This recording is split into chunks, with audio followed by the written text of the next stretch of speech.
जैसे एक झूठ को छुपाने के लिए आदमी 100 झूठ बोलता है, उसी तरीके से एक क्रिमिनल एक क्राइम को छुपाने के लिए 100 क्राइम और करता है।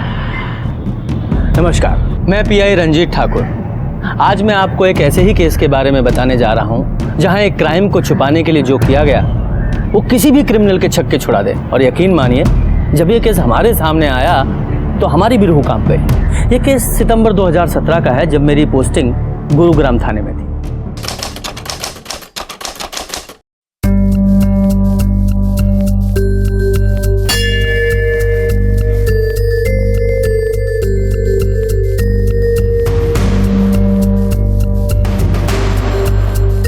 विवाह संपन्न हुआ, आज से आप पति पत्नी हुए। मम्मा, आपकी शादी हो गई? हाँ, हो गई। अब मैं ये मिठाई खा लूं?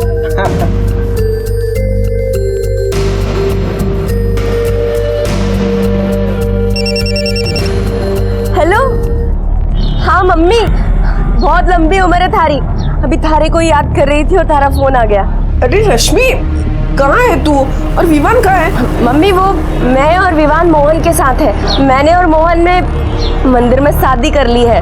क्या क्या बोल रही तू? रश्मि, पागल हो गई है क्या? कहाँ है तू? बता मुझे, मैं अभी आती हूँ। मम्मी, अभी मोहन वेट कर रहे हैं, हम लोगों को निकलना है। मैं बाद में फोन करती हूँ, ठीक है? अभी रख रही हूँ फोन। चलो बाय। रश्मि,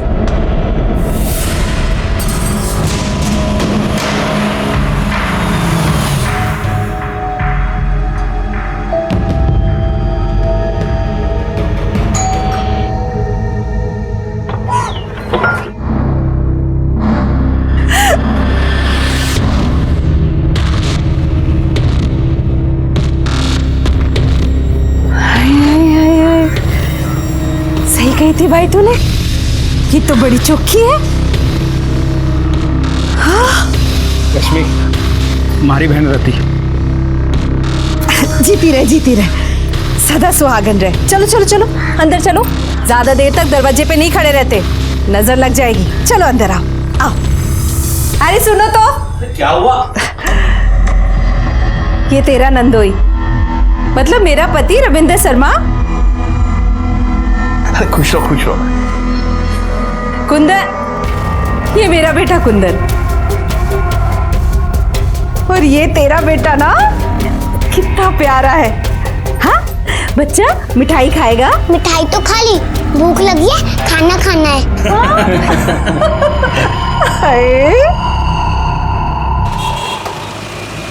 सुबह 6 बजे से लगी हूँ रसोई में। सारा खाना मैंने ही बनाया है। भाई ने ब्याह किया है, दावत तो होनी ही चाहिए। दीदी, मैं परोस देती हूँ। अरे तू बैठ। आज ही ब्याह करके आई है, काम थोड़ी ना कराऊंगी तुझसे आज। कल से तो सब कुछ तुझे ही करना है। हाँ,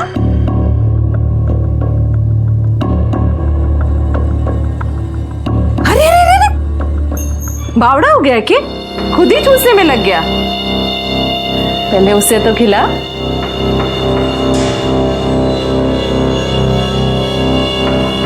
मम्मा, आप भी अंकल को खिलाओ ना। अरे अंकल ना है, तेरे पापा है वो।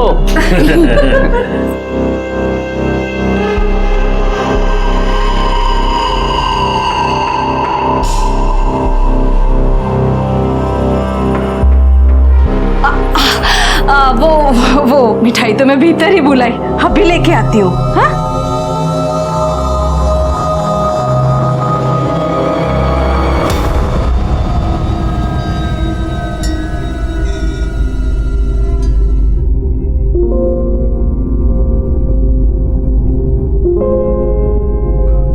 सब कुछ मैंने सजाया है अपने भैया और भाभी के लिए।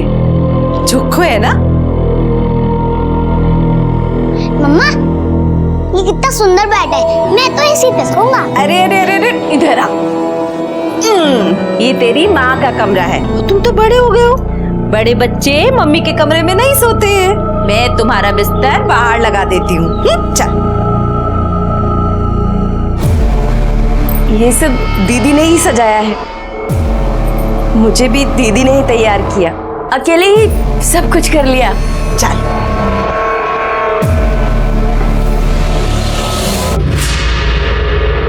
बत्ती जला कर रखना। देखना है मैंने सब।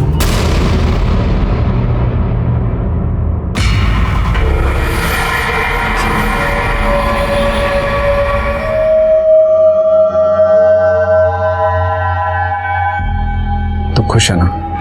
बहुत। ये मेरी लाइफ का सबसे अच्छा दिन है। हमारा भी।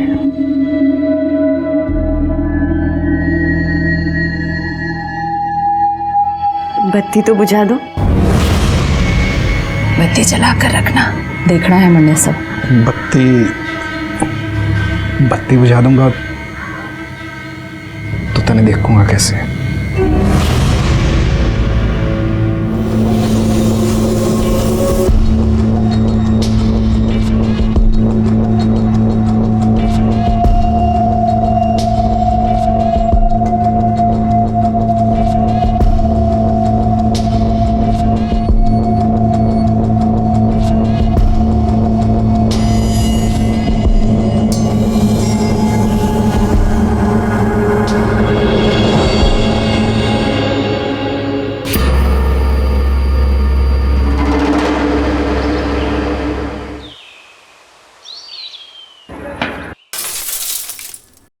भावना आंटी का कान पड़ गया, भागो।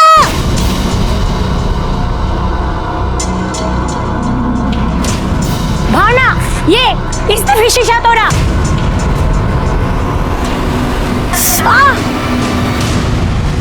ये कौन है? इसे पहले तो नहीं देखा। अरे वो राना है ना, उसके घर में जो किराएदार है शर्मा, उसका ही बच्चा है ये। कौन? रति का? पर उसका बेटा तो काफी बड़ा है। रति नहीं, रति का भाई मोहन, उसका बच्चा है ये। अरे काय के भाई बहन, कई बार बाइक पे चिपक के बैठते हुए जाते देखा है मैंने उनको। देखा तो मैंने भी है। और जिस तरीके से वो मोहन के साथ रहती है ना, भाई बहन कम कुछ और ज्यादा लगता है। खैर भाड़ में जाइए सब। मेरा जो नुकसान हुआ है ना, मुझे उसकी भरपाई चाहिए। और मेरे हाथ में जो काटा वो भी। चलो।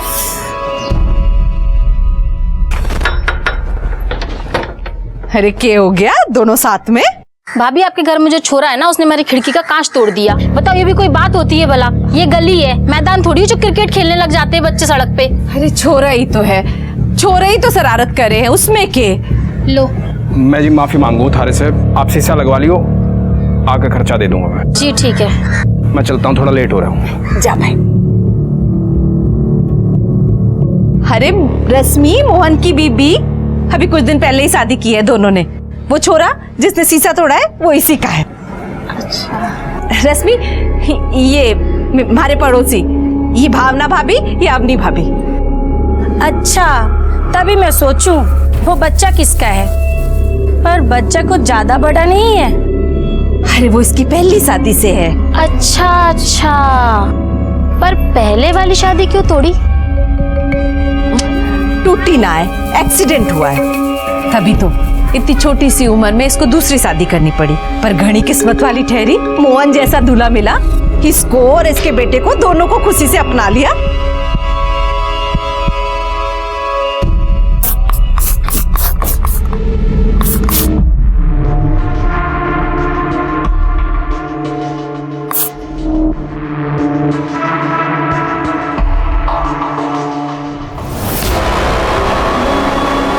दरवाजा खुला रख। पर कुछ नहीं, तूने कर ली अपनी मनमानी, अब मन नहीं करने दे जो मुझे करना है।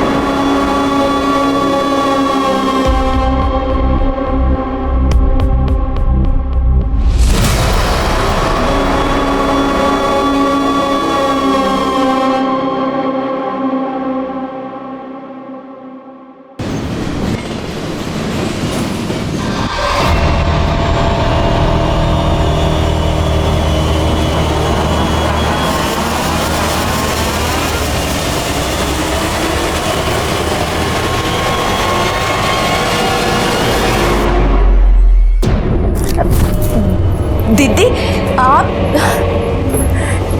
इस वक्त यहाँ? मैं सोची आज हम तीनों साथ में सोते हैं, मैं, तू और मोहन। ये क्या बोल रहे हो दीदी? आप तो मोहन की दीदी हो। दीदी छोड़ो मुझे।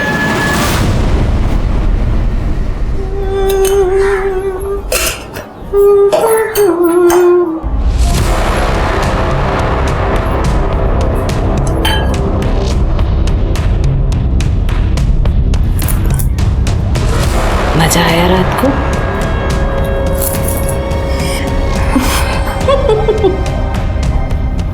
हमारा फोन नहीं दिख रहा कहीं, देखा है? क्या करेगी फोन का? मैं हूं ना मजा कराने के लिए।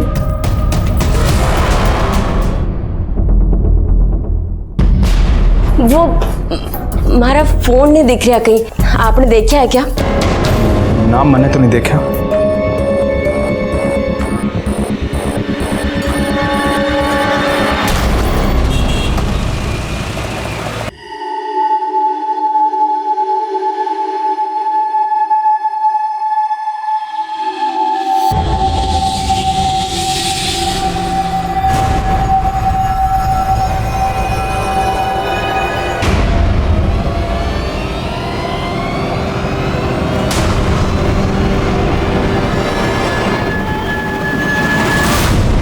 तुम रत्ती दीदी से कुछ बोलते क्यों नहीं हो?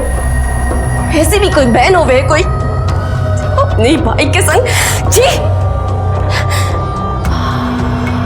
मोहन, अगर तुम दीदी से कुछ नहीं बोलोगे तो मैं बात करूंगी। तो कुछ मत कहियो, आज जो कहा बस करती जाओ। लोगों में अलग अलग तरह की मानसिकता देखने को मिलती है, जिसे समझ पाना बहुत ही मुश्किल होता है। रति का अपने ही भाई और भाभी के साथ सोना और मोहन का उसे झेलना बहुत ही अजीब था। ऐसी क्या मजबूरी थी मोहन की जिसने उसे खुद ही नहीं बल्कि रश्मि को भी मजबूर कर रखा था। पर ये जो भी था, एक क्राइम की दस्तक जरूर थी, जो रश्मि को पहली बार तब मिली जब रति उनके कमरे में पहली बार आई थी। ये दस्तक हर रात रश्मि को मिल रही थी, जिसे अनदेखा करने के लिए वो मजबूर थी। पर आखिर एक दिन उसके सब्र का बांध टूट गया। छोड़, अभी हाल जाऊंगी मैं घर छोड़कर, अपने बेटे को भी लेके जाऊंगी, अपने पति को भी लेके जाऊंगी, और जो मैं होने नहीं दूंगी। हाँ, नहीं हो जाऊंगी, तू नहीं जाएगी, मैं नहीं जाएगी, तू छोड़ मुझे। क्यों क्यों भीड़ लगा रखी है? नहीं तमाशा हो रहा है? तू नहीं जाएगी, काम डाल लिया तुमने? चलो अपने घर। बात सुन मेरी, हाँ, चिल्लाने की कोई जरूरत नहीं है। छोड़ मुझे, चिल्लाऊंगी। बहुत हो गया दीदी दीदी, अब तेरा भांडा मैं सबके सामने फोड़ के रहूंगी। नहीं रहना है मुझे तेरे इस घर में। अरे बावड़ी हो गई है क्या? किधर जाएगी? हाँ, तू जाएगी मतलब मेरा भाई भी इधर से जाएगा, और जो मैं होने नहीं दूंगी। हाँ, नहीं हो जाऊंगी, तू नहीं जाएगी, नहीं जाएगी, अभी जाऊंगी मैं। और इतना ही नहीं, जाऊंगी भी और सबको बताऊंगी भी तू कितनी घटिया औरत है। मम्मा, रश्मि, रश्मि, तूने हाथ कैसे उठा दिया इस पे? बहुत हो गया तेरा, बहुत सुन ली तेरी। हम यो घर अभी छोड़ के जाओगे, और दम हो तो रोक के देखो। चल रश्मि, कर पाई, चल बेटा। बैठ।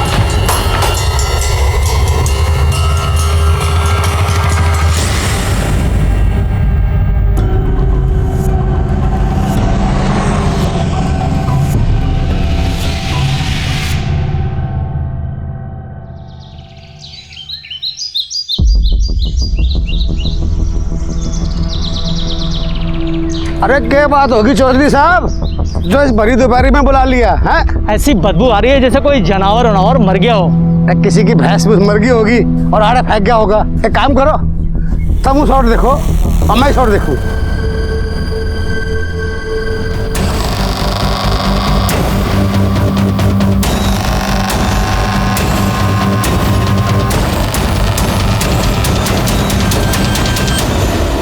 तुम लोग आसपास देखो, बॉडी के और टुकड़े मिलते हैं क्या?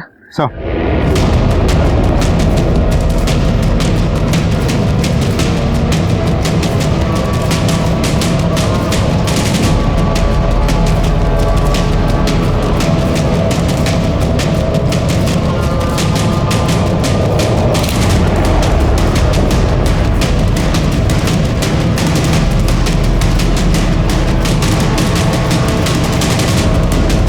सात बोरियों में बॉडी के टोटल 13 टुकड़े मिले।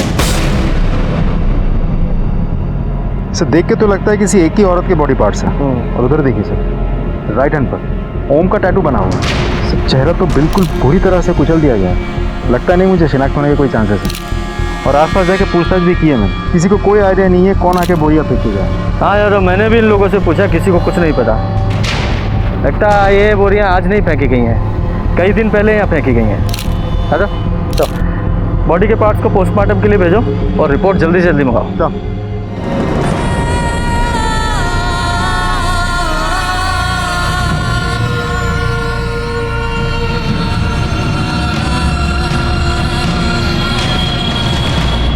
अंकल पैसे दो ना, भूख लगी है। चल चल निकल यहाँ से। अंकल प्लीज दो ना, बहुत भूख लगी है। तो भूख लगी है तो काम करना, भीख क्यों मांगता है? काम करने से खाना मिलेगा। खाना भी मिलेगा और पैसा भी मिलेगा, करेगा काम।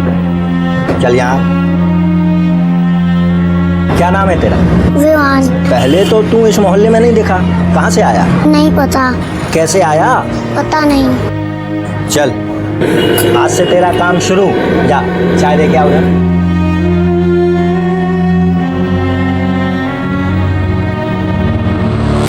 सर, बोरियों में जो डेड बॉडी टुकड़ों में हमें मिली थी, पोस्टमार्टम रिपोर्ट के मुताबिक 30-32 साल की एक प्रेग्नेंट औरत की थी। इसकी हाइट 5 फीट 2 इंच, रंग गेहुआ और बाल काले थे। सब मौत करीब 6 दिन पहले हुई थी। इसका मतलब 24 सितंबर को शाम को 7 बजे से लेकर रात के 12 बजे के बीच मौत हुई थी। सब पोस्टमार्टम रिपोर्ट के मुताबिक उसके चेहरे में और सर में मल्टीपल इंजरीज हैं, जो किसी हथौड़े जैसे भारी चीज़ से कई बार वार करने की वजह से हुई थी। सर का तो एकदम चूरा बना हुआ है। सब मारने के बाद डेड बॉडी को किसी आरी जैसी चीज़ से इतने छोटे छोटे टुकड़ों में काटा गया है, जिसमें उसका फेटस भी काटा और उसके भी टुकड़े टुकड़े हो गए।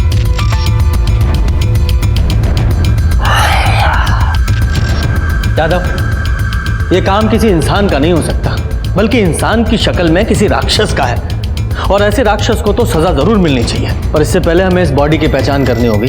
एक काम करो, जहाँ ये बॉडी मिली है वहाँ जितने भी रास्ते हैं, उन पर जितने भी सीसीटीवी लगे हैं, उन सब की 24 तारीख से लेकर कल तक की सीसीटीवी फुटेज निकालो। सर, मैंने हेड कांस्टेबल को स्पॉट में भेज दिया है देखने के लिए कि वहाँ कोई सीसीटीवी कैमरा है या नहीं।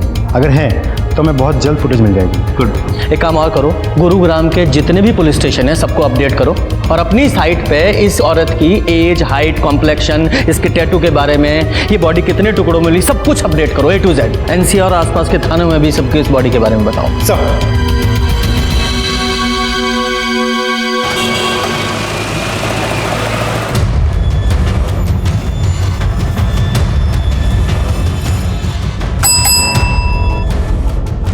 जनाब, गुरुग्राम पुलिस ने एक औरत की डिटेल्स अपलोड की है। मर्डर हुआ है उसका और बॉडी 13 टुकड़ों में मिली है और उसके हाथ पर ओम का टैटू भी है। और मुझे तो लगता है कि औरत वही है जिसकी मिसिंग कंप्लेंट हमारे पास में आई हुई है। सर, महेंद्रगढ़ पुलिस स्टेशन से मेल आया। जिस औरत की डिटेल हमने भेजी थी उससे मैच करती हुई एक औरत की मिसिंग कंप्लेंट भी उन लोगों के वहाँ सितंबर 1 वीक में दर्ज हुई थी। सितंबर 1 वीक। उस औरत का नाम है रश्मि भटनागर और उसके हाथ में भी एक ओम का टैटू है। सर, ये मिसिंग कंप्लेंट उसकी माँ ने दर्ज करवाई थी। यादव, हो सकता है ये औरत वही हो, क्योंकि ये भी सितंबर के पहले हफ्ते में गायब हुई थी और उसका मर्डर 24 सितंबर को हुआ, यानी कि गायब होने के 10-15 दिन तक तो ये जिंदा थी। तो सवाल ये है कि इन दिनों में इसने अपनी माँ से कांटेक्ट क्यों नहीं किया?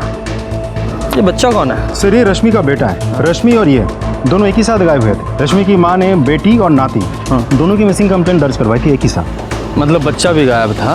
अब माँ तो मिल गई है, बच्चा कहाँ है?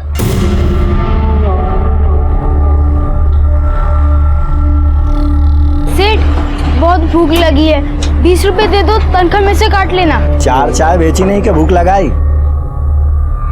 ये ले, तू पकड़, ये ले। ध्यान रखना, तनख्वाह में से काट लूंगा। चलो चल।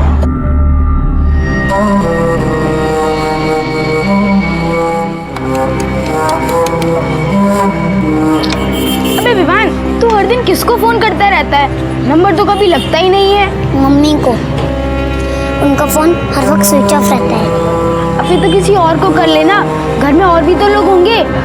हैं नानी, पर मुझे नानी का नंबर याद नहीं। सर, आपने जो डिटेल्स अपलोड की थी उससे मैच करते हुए हमारे पास में मिसिंग कंप्लेंट आई हुई थी और हाथ पर ओम का टैटू भी था।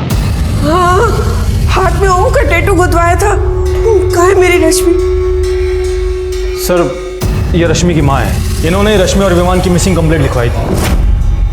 आपने मेरी बेटी को ढूंढा है? भगवान आपका बहुत भला करेगा। माँ जी पानी पीजिए। मैं ठीक हूँ, बस आप मेरी बेटी को बुला दीजिए बस। माँ जी हमें डाउट है कि रश्मि इस दुनिया में नहीं है, उसका मर्डर हो गया है।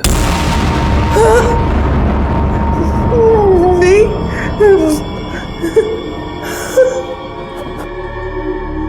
रश्मि किसने मार दिया मेरी बेटी को?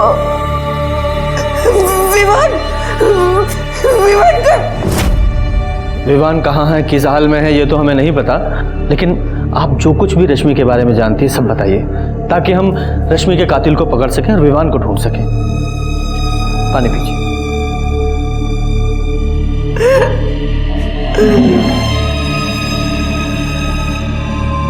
माँ जी बताइए। उसका तो नसीब ही बड़ा था, इतनी सी थी तब बाप का साया उठ गया उसके सर से। ब्याह किया पर वहां भी नसीब से हार गई। थोड़े दिनों बाद ही एक एक्सीडेंट में उसका आदमी चला गया। गोद में था उसके विवान। जब वो मायके वापस आई थी, मत रो बेटा, भगवान के सामने किसकी चली है? उसकी इतनी लिखी थी, वो चला गया, लेकिन तेरे सामने तो पूरी जिंदगी पड़ी है ना। कम से कम अपनी नहीं तो विवान के बारे में तो सोच। थोड़े सालों के बाद मेरी एक सहेली की जान पहचान वाला था, चेतन भटनागर। उसने आखिर रश्मि का हाथ मांगा।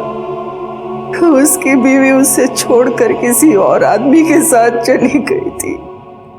2 बेटियां थी उसकी। माँ जी मन्नत घराड़ी की जरूरत ना है, पर बेटियों को तो माँ चाहिए ना। अब अपनी हर्जी की बात बाप को थोड़ी बता पाएंगे, और विवान भी छोटा है, उसे भी बाप मिल जाएगा। मुझे लगा कि भगवान ने मेरी सुन ली। विवान का मुंह दिखाकर मैंने रश्मि को मना लिया, लेकिन थोड़े दिनों बाद ही रश्मि जब मुझे मिलने आई, तब उसने बताया कि चेतन उसके साथ कैसा व्यवहार करता था। आए दिन उसे कुटता रहता था। रश्मि को एक साथी मिल गया, उसके बारे में रश्मि ने मुझे बहुत बाद में बताया था। तू कौन है भाई, और मेरे घर में तू क्या कर रहा है? पड़ोसी हूँ थारा, और खबरदार करना आया हूँ। आज के बाद हाथ मत उठा दियो इसने। तू घना कृष्ण का भांजा बन रहा है? चल निकल यहाँ से। आज के बाद जो हमारे घर के मामले में टांग अड़ाई ना, चल चल निकल, चल निकल। अरे औरत को मारना घर का मामला नहीं होता। सुने, उठाए गिरा नहीं हूँ तेरे की तेरिया।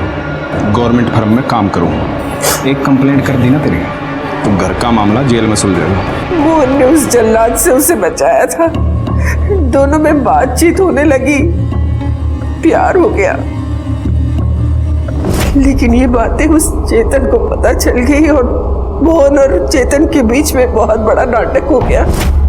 और सितंबर के पहले हफ्ते में ही रश्मि विवान को लेकर मोहन के साथ चली गई और मंदिर में जाके उन दोनों ने ब्याह कर लिया। मम्मी, वो मैं और विवान मोहन के साथ है। मैंने और मोहन ने मंदिर में शादी कर ली है। लेकिन उस दिन के बाद ना ही उसका फोन आया, ना ही उसकी कुछ खबर मिली। इसीलिए मैं यहाँ रिपोर्ट लिखाने आई थी। सर हमें जब पता लगा कि रश्मि और विवान के लापता होने में चेतन का हाथ है, तो हमने उससे पूछताछ भी की। मिसिंग ना भाई साहब, भाग गई थी जैसे पहले वाली भागी थी। अब जैसा करेगी वैसा भुगतेगी। मुझे क्या जरूरत है उसे या उसके बेटे को कुछ करने की? अपनी पहली बीवी की भड़ास निकालने के लिए तो उसे जानवरों की तरह मारता था। अब वो तुझे अकेला छोड़ के चली गई है तो कुछ नहीं करेगा। हम इज्जतदार लोग हैं साहब, 2 पैसे की औरत के लिए अपनी इज्जत मिट्टी में नहीं मिला सकता। आप मुझे अगर अरेस्ट करने की सोच कर आए हैं तो आप उसे ले आओ, मैं मार देता हूँ, आप मुझे अरेस्ट कर लेना। सर हमने दोनों को बहुत तलाश किया, लेकिन उन दोनों का कुछ भी पता नहीं चला अभी तक। टाटी, यादव को रश्मि का फोन नंबर और इस चेतन का एड्रेस लिखवा दो।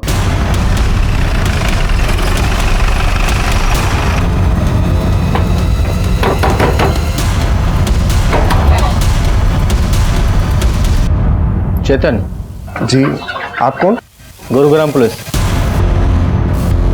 तुम इतने यकीन से कैसे कह सकते हो कि रश्मि मोहन के साथ ही गई थी?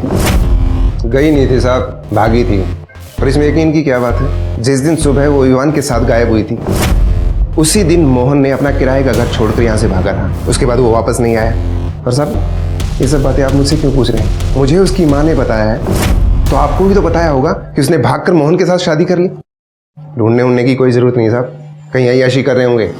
हम रश्मि को नहीं, उसके कातिल को ढूंढ रहे हैं, और रश्मि का मर्डर हो चुका है। सही है, जैसी करनी वैसी भरनी साहब। उस कमीने के लिए मुझे छोड़ा था ना, अब उसका मन भर गया होगा तो उसे हटा दिया काम से। रश्मि ने यहाँ से जाने के बाद तुमसे कांटेक्ट किया था? नहीं साहब, अगर करती भी तो मैं उसकी एक नहीं सुनता, सीधा बाहर का रास्ता दिखा देता उसे मैं। और विवान का कुछ पता है, वो कहाँ है?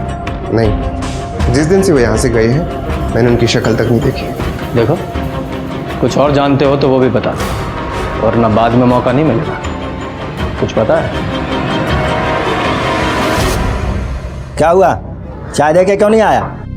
वो बहुत तेज बुखार है ऐसे। चुप कर, काम चोर कहीं के। उठ, निकल यहाँ से। ये बीमारी के बहाने यहाँ नहीं चलेंगे, चल भाग। और आज से दुकान में आने की जरूरत नहीं है। नहीं नहीं अंकल, मुझे मत निकालो, मैं ठीक हूँ। मैं अभी चाय दे के आता हूँ। चल देख आ फिर। हाँ, क्या? अरे मेरे छोटे भाई, मेरे लिए लड़की ढूंढने से अच्छा है तू अपने लिए कोई अच्छी सी नौकरी ढूंढ ले। तेरे सेटल होने से पहले कैसे शादी कर लूँ मैं? हाँ चल, मैं तेरे से बाद में बात करता हूँ। ये लो, हमारे छोटे भाई हमारे लिए बहू ढूंढ रहे हैं। सही तो बोल रहे हैं। अरे ना ना ना, तुम कुछ मत बोलो, तुम तो उसे ही सपोर्ट करोगे। कुछ मत बोलो, काम की बात बताओ। सर, रश्मि के मोबाइल लोकेशन के मुताबिक जिस दिन उसका मर्डर हुआ उस दिन उसका फ़ोन महेंद्रगढ़ में चेतन के घर के पास स्विच ऑफ हुआ। फिर जब हमने बैकडेट में जाके फ़ोन की एक्टिविटीज़ चेक की तो हमें पता चला कि गुरुग्राम सेक्टर 11 से महेंद्रगढ़ की तरफ फ़ोन ट्रैवल किया था। इसका मतलब रश्मि सेक्टर 11 गुरुग्राम से महेंद्रनगर गई और फिर फ़ोन स्विच ऑफ हुआ। यादव, इसके दो कारण हो सकते हैं। पहला ये, या तो चेतन झूठ बोल रहा है, या फिर रश्मि मोहन के साथ सेक्टर 11 में ही कहीं रह रही थी। तुम एक काम करो, सेक्टर 11 जाओ, वहाँ विवान और रश्मि के बारे में पता करो, और मैं इस चेतन की खबर लेता हूँ। कांस्टेबल को बोलो जरा उसे उठाए। सर,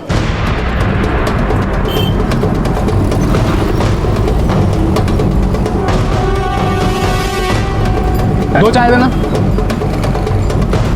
ये ले। विवान, क्या सुन, क्या हुआ इसे? इसे बहुत तेज बुखार है।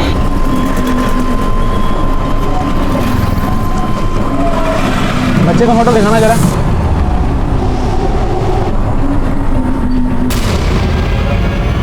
बच्चा तो यही है, मैं इसे हॉस्पिटल लेके जा रहा हूँ। तुम साहब को खबर दो, बच्चा मिल गया। झूठ बोल रहा है तू। रश्मि की मोबाइल लोकेशन से साफ पता चल रहा है जिस दिन उसका मर्डर हुआ वो तुझसे मिलने आई थी। कसम से सर, वो मेरे घर ना आई सर। आई थी, और तूने बदला लेने के लिए उसका खून कर दिया, क्योंकि एक बार उसकी वजह से तेरी बेइज्जती हुई थी ना। और क्या कहा था तूने पीएसआई राठी के सामने? अगर आप लोग मुझे अरेस्ट करने की सोच कर आए हैं तो आप उसे ले आओ, मैं मार देता हूँ, आप मुझे अरेस्ट कर लेना। कहा था कि नहीं?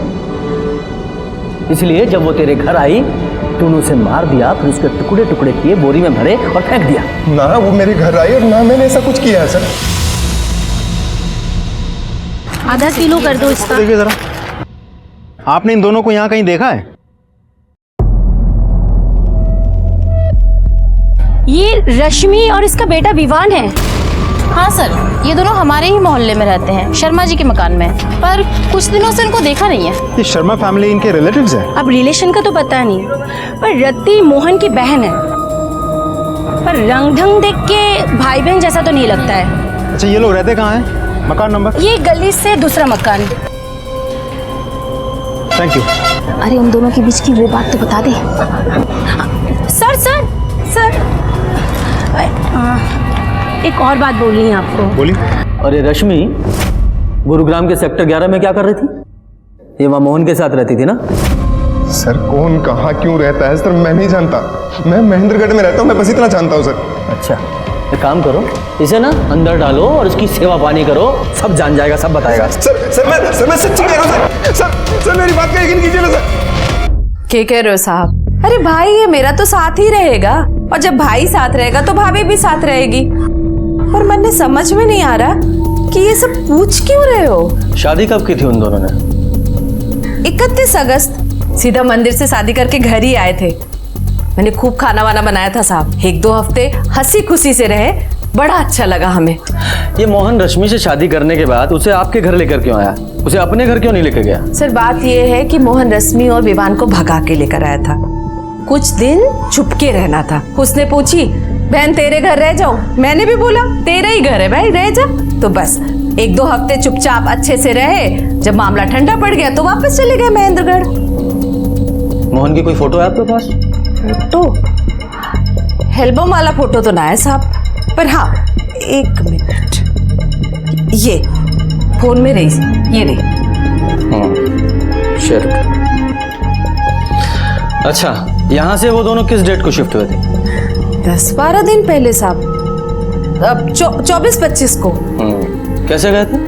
अरे भाई के पास मोटरसाइकिल है मेरे, मोटरसाइकिल से। जब सब कुछ हंसी खुशी चल रहा था, जाने की जरूरत क्यों आ पड़ी? अरे बताई ना अभी आपको साहब कि मामला ठंडा पड़ गया तो चले गए वो दोनों। वहाँ मामला ठंडा पड़ गया और यहाँ गर्म हो गया है ना? हमें पता चला है कि आप लोगों के बीच बहुत बड़ा झगड़ा हुआ था। किसी ने तो किसी को थप्पड़ मारा था, हाथापाई भी हुई थी। इसके अगले दिन ही वो यहाँ से चले गए। अरे साहब वो झगड़ा थोड़ी था, और ऐसा छोटा मोटा झगड़ा किस घर में नहीं होता, आप बताओ। हुई थी बहसबाजी साहब, हुई थी। भाई बहन में छोटी मोटी बहसबाजी तो होती रहती है। उसने बोला बहना मैं जा रहा हूँ, मैंने भी बोला तेरी मर्जी तू जा। बोला था फोन करेगा, आज तक तो फोन ना किया उसने। उसने फोन नहीं किया तो आपने किया होगा ना? अरे मोहन बड़ा गुस्से वाला है साहब, उसने ना करा तो मैंने भी ना करा। सोचा गुस्सा ठंडा हो जाएगा तो आप पे आप फोन कर लेगा। अच्छा, ये महेंद्रगढ़ में ये मोहन कहाँ रहता है? एड्रेस दीजिए उसका। साहब अपना घर तो है नहीं उसका, कहीं किराए विराए पे लिया होगा। अब छोटा मोटा घर तो लिया नहीं होगा साहब, बीवी बच्चे वाला है तो बड़ा ही घर लिया होगा। बीवी बच्चे उसके साथ में नहीं है, क्योंकि रश्मि का मर्डर हो चुका है। कह रहे हो साहब? हाँ, मोहन और विवान दोनों लापता हैं। अब मोहन ही बता सकता है कि क्या हुआ था उन लोगों के साथ।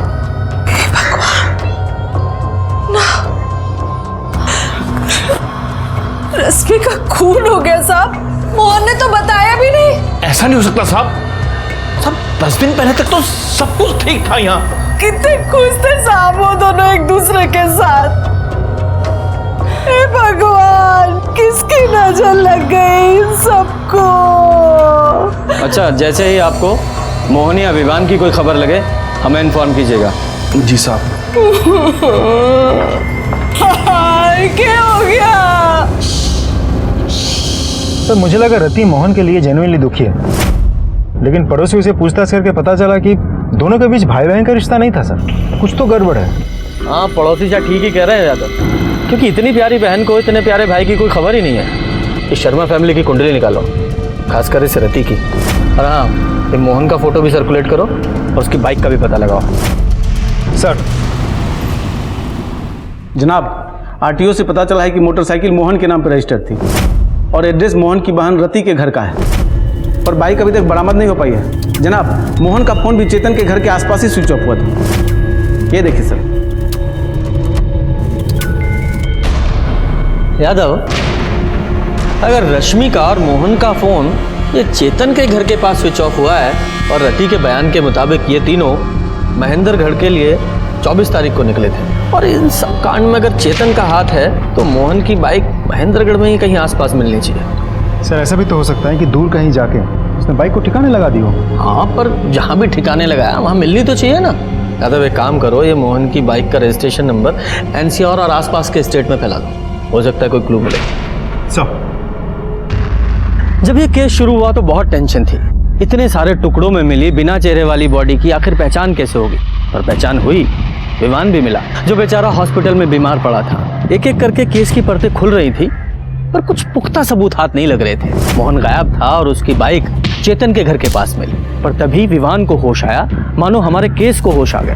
मम्मी कहाँ है? मुझे गलत के वजह से नहीं। हाँ बेटा, आप पहले थोड़ा सा स्ट्रांग हो जाओ, है ना, तब उनको बुलाते हैं। आपको ऐसे बीमार देखेंगी तो उनको अच्छा नहीं लगेगा ना? हाँ? अच्छा एक बात बताओ, जहाँ से आपको पुलिस अंकल लेकर आए थे, मतलब वो मार्केट, वो रोड, वहाँ आप कैसे पहुँचे?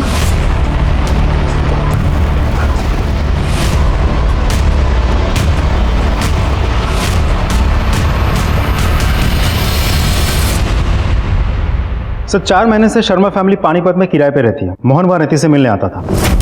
सर रति का कोई छोटा भाई है ही नहीं, एक बड़ा भाई है जिसका नाम है सिद्धार्थ और वो कोलकाता में रहता है। सर रति के माँ बाप पहले ही मर चुके हैं। जब पानीपत के उस ओनर से बात हुई तो पता चला कि रति और मोहन के बीच कभी भाई बहन का रिश्ता था ही नहीं, नाजायज संबंध थे, और इसी कारण की वजह से उस ओनर ने उन दोनों को घर से निकाल दिया था। हो सकता है यादव, ये हो सकता है क्योंकि रति के पानीपत से गुरुग्राम शिफ्ट होने के कुछ दिनों बाद ही मोहन ने रति के घर आना जाना शुरू कर दिया था। और जैसा कि विवान ने बताया तो ये भी हो सकता है कि रश्मि से शादी के बाद भी मोहन ने रति से नाजायज संबंध रखे।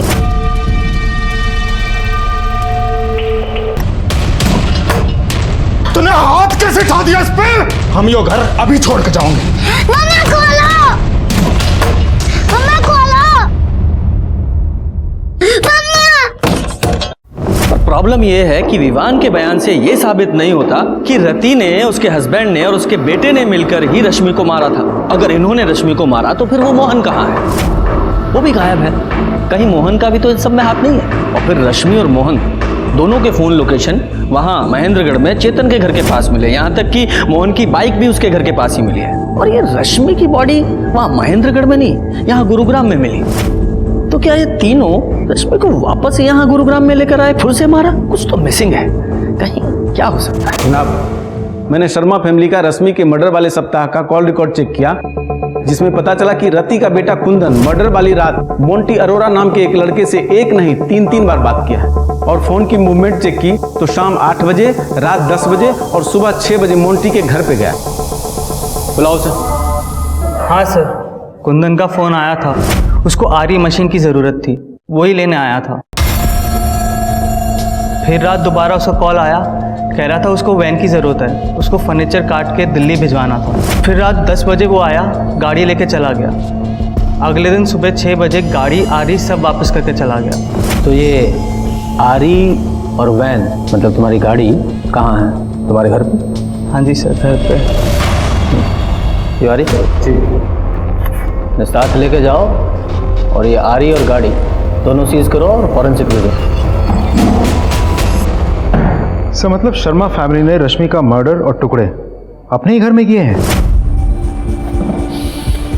शायद। यादव, अगर उसके टुकड़े भी घर में ही किए गए हैं तो कंफर्म है कि बाथरूम में किए होंगे, क्योंकि एक तो बाथरूम से आवाज़ बाहर नहीं जाएगी, ऊपर से ब्लड साफ करने में भी आसानी होगी। यादव, एक काम करो, इस शर्मा फैमिली के घर को ना अच्छे से और स्पेशली बाथरूम को अल्ट्रावायलेट ट्रीटमेंट दो। हो सकता है वह रश्मि के ब्लड स्पॉट्स में है।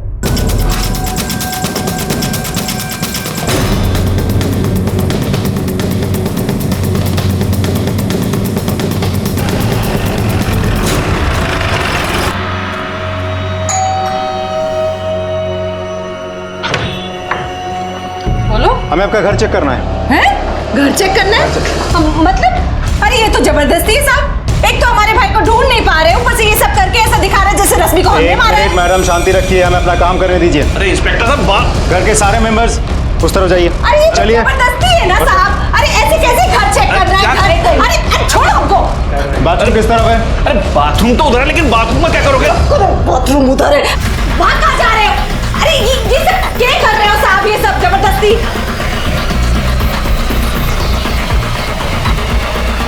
सर ये देखिए, सैंपल कलेक्ट कर रहा हूँ। मुझे जल्द से जल्द फॉरेंसिक रिपोर्ट चाहिए। गाड़ी में बिठाओ तीनों को। अरे गाड़ी में चलिए। अरे हमने ना कुछ नहीं किया भाई। जनाब, ये रिपोर्ट्स। यादव सर, ये जो रति के घर में ब्लड मिला है ये तो रश्मि के डीएनए से मैच होता है। इसका मतलब ये हुआ कि रश्मि के टुकड़े बाथरूम में ले जाके किए गए। और ये है कार के ब्लड रिपोर्ट। ये जो मोंटी की वैन में 2 ब्लड ग्रुप मिले हैं, इसमें से एक रश्मि के ब्लड ग्रुप से मैच होता है। इसका मतलब ये हुआ कि रश्मि की लाश ठिकाने लगाने के लिए मोंटी की वैन का इस्तेमाल हुआ है। और ये दूसरा ब्लड किसका है? अब तुम्हारा भाई बहन का नाटक हो गया खत्म। विवान ने सब बता दिया। और तुम्हारे बाथरूम से और मोंटी की गाड़ी से रश्मि के खून के निशान मिले हैं। सच सच बता दो, रश्मि के साथ क्या किया, कैसे मारा उसे? मैं ना मारना चाहती थी उसे, पर क्या करती, मोहन ने हाथ उठा दिया था मेरे पे। हम यो घर अभी छोड़ के जाओगे। और शाम को बैग लेकर घर से जाने लगा। मोहन, क्या है ये सब? हाँ? और मैं कहीं नहीं जाने दूंगी तुझे। उसका विनी से शादी करने के लिए बोला, तो इसका मतलब ये नहीं कि तू कुछ भी मनमानी करेगा। करूंगा। कहीं नहीं जाएगा। अरे क्या नहीं किया तेरे वास्ते? शादी की उससे ताकि लोगों को हम पे शक ना हो। और आज उसी के साथ तू भाग के जाएगा। मजबूर कर दिया तूने। मैं एक रात भी आराम से नहीं रहने दिया। बहुत उतावली हो रही है। तू अंदर जा, मैं भी आई। हाँ अरे खुश कर देता तूने। मैं पैसे दे रहा था ना तेरे शौक पूरे करने ही, पर ना सब कुछ चाहिए, ये भी चाहिए, ये भी चाहिए। गंद मचा दिया इस घर में। तू इसकी वजह से बात सुना रहा है ना मुझे। आज मैं इसे छोड़ूंगी। छोड़। फिर ये इसने कुंदन ने एक सलाह दी। मैं मोंटी की वैन भी ले आया और उसके टुकड़े बोरी में भर के अलग अलग जगह फेंक दिए। मोहन के साथ क्या किया?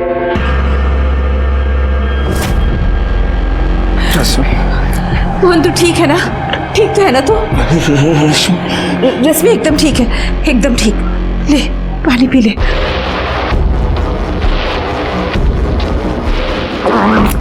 उसकी बॉडी को कैसे ठिकाने लगाया? मोहन को भी उसी वैन में डालकर हम नदी में फेंक दिया। यादव, इसका मतलब मोंटी की गाड़ी में जो दूसरा ब्लड था मोहन का था। और ये रश्मि और मोहन का मोबाइल और उनकी बाइक चेतन के घर पे कैसे पहुंचे? और फिर ये विवान को कैसे छोड़ा, कहाँ छोड़ा, उसका क्या किया? मैंने विवान को नशे की गोली दे रखी थी। फिर मैंने रश्मि के और एक कुंदन ने मोहन के कपड़े पहनकर विवान को बेहोशी की हालत में मोटरसाइकिल पे बिठा के महेंद्रगढ़ की सड़क पे छोड़ दिया और फिर मोटरसाइकिल को चेतन के घर के पास खड़ी की और रश्मि और मोहन का फ़ोन वहीं बंद करके नाले में फेंक दिया। मैंने रश्मि और चेतन के बारे में मोहन से पता लगा। प्यार दुनिया की सबसे सुंदर चीज है, चाहे वो किसी के बीच में भी हो, माँ बाप, भाई बहन, पति पत्नी, चाहे फिर दोस्ती क्यों ना हो। लेकिन रति और मोहन ने इस रिश्ते का भी दुरुपयोग किया। जिस दिन से इन दोनों का नाजायज रिश्ता शुरू हुआ, क्राइम ने तभी से दस्तक देनी शुरू कर दी थी और ये दस्तक बार बार मिल रही थी। रति, मोहन और रश्मि तीनों को ये दस्तक मिली, लेकिन जब तक एहसास होता तब तक बहुत देर हो चुकी थी और इस लापरवाही का भुगतान मोहन और रश्मि को अपनी जान देकर चुकाना पड़ा। बेचारा विवान इसमें बेकार में पिस गया। इसलिए जब भी कोई अनैतिक सी इच्छा मन में जन्म ले, आपको सतर्क हो जाना चाहिए और उस दस्तक को सुनते हुए उससे दूरी बना लेनी चाहिए। और इसी के साथ मैं आपसे विदा लेता हूं, फिर मिलूंगा एक नए केस के साथ। तब तक देखते रहिए क्राइम पेट्रोल दस्तक। मकसद बताना नहीं, बचाना है। जय हिंद।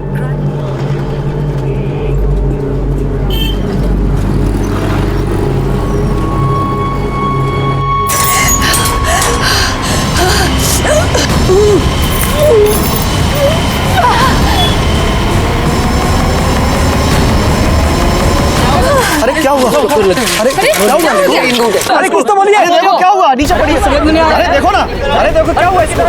अरे ये इशारा कर रही है घर की तरफ।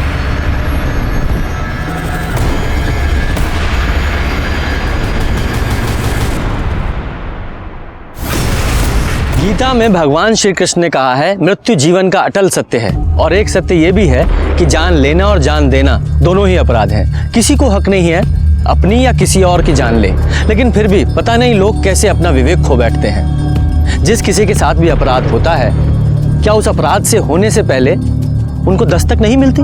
मिलती है। अपराध होने से पहले दस्तक जरूर देता है, जिसे लोग अनसुनी कर देते हैं। यह केस तब का है जब मैं उत्तर प्रदेश के गाजियाबाद में पोस्टेड था। एक पूरे परिवार को जहर दिया गया था। साहब मैंने ही आपको फोन किया था। क्या हुआ है? ये देखिए श्रीवास्तव जी का घर है। लगता है किसी ने उनके पूरे परिवार को जहर दे दिया है। 3 लोग तो मर चुके हैं साहब, पर 3 लोगों की सांसें चल रही थी। कौन से हॉस्पिटल में भेजा है? साहब MGN अस्पताल।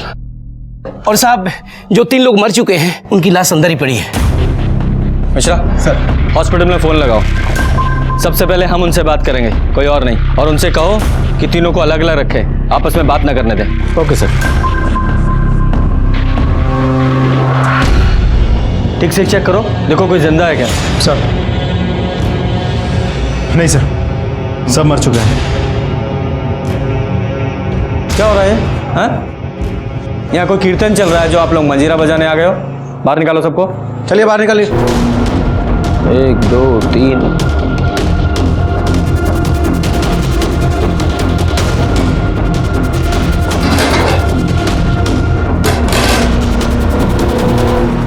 6 प्लेट।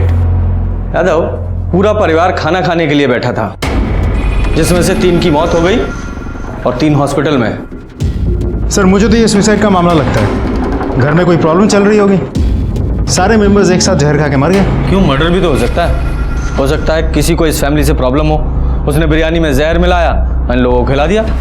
मिश्रा सर, इस बिरयानी को फॉरेंसिक के लिए भेजो और देखो इसमें जहर है या नहीं, और जहर है तो कौन सा है। फोटोग्राफर बुलवाओ और फिंगरप्रिंट्स के लिए फॉरेंसिक वाले को। पूरे घर की तलाशी लो। Okay sir. यादव सर, आसपास के लोगों से पता करो, देखो कि क्या चल रहा था इस फैमिली में। सर।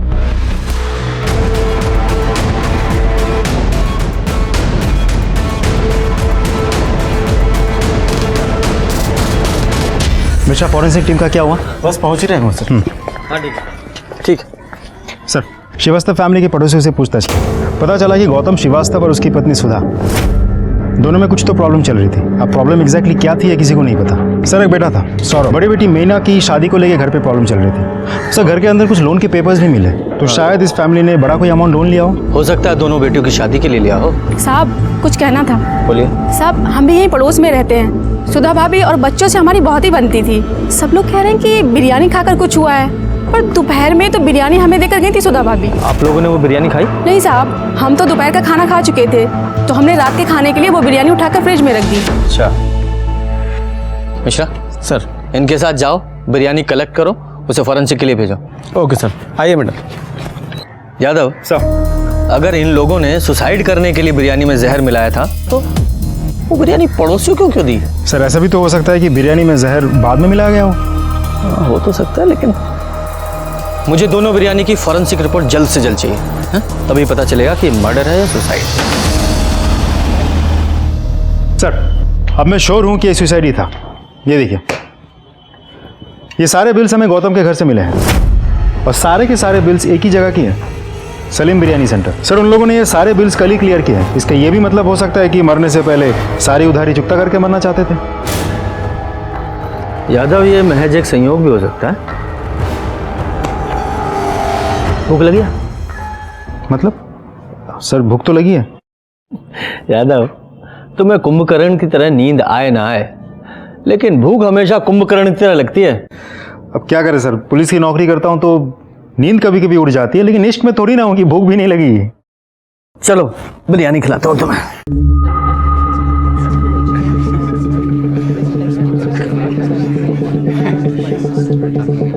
यादव सर, बिरयानी अच्छी थी ना? मजा आ गया। कितना हुआ?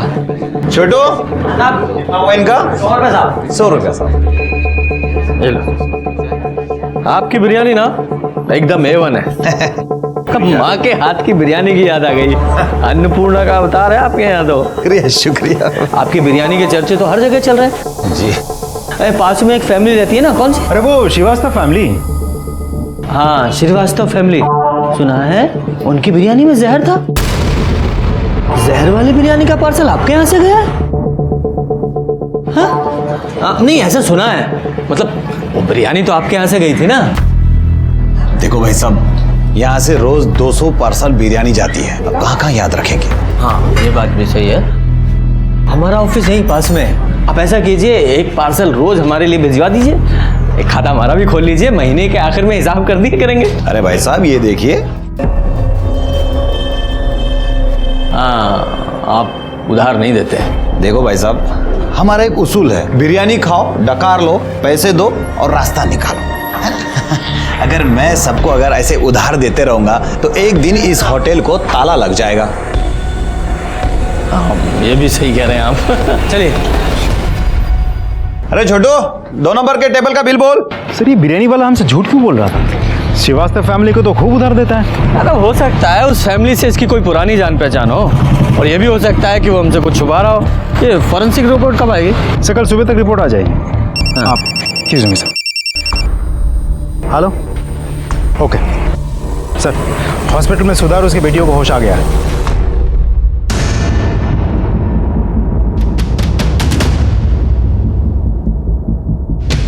ये लोग कौन है? साहब, ये शिव है, दिव्या और मीना के मामा, और ये इनके दोस्त ब्रजेश हैं। दोपहर से दोनों हैं, पर इनको इनकी बहन सुधा से कोई मिलने ही नहीं दे रहा है। ठीक है, पहले हम मिल लेते हैं, फिर आप लोग मिलिएगा। और आप लोग पुलिस।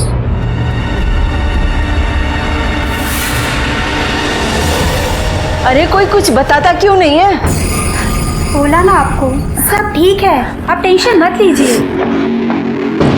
अरे डॉक्टर साहब, मेरे घर वाले कैसे? सर, आई थिंक सिविल कपड़े पहनने की वजह से हमें यहाँ पे पहचान नहीं पा रहा है। अब हम पुलिस डिपार्टमेंट से। पुलिस डिपार्टमेंट से? क्यों, कुछ हुआ है क्या? हाँ, मेरे पति, हाँ मेरे घर वाले, मेरे बच्चे सब ठीक तो है ना? शांत हो जाइए, सब ठीक है।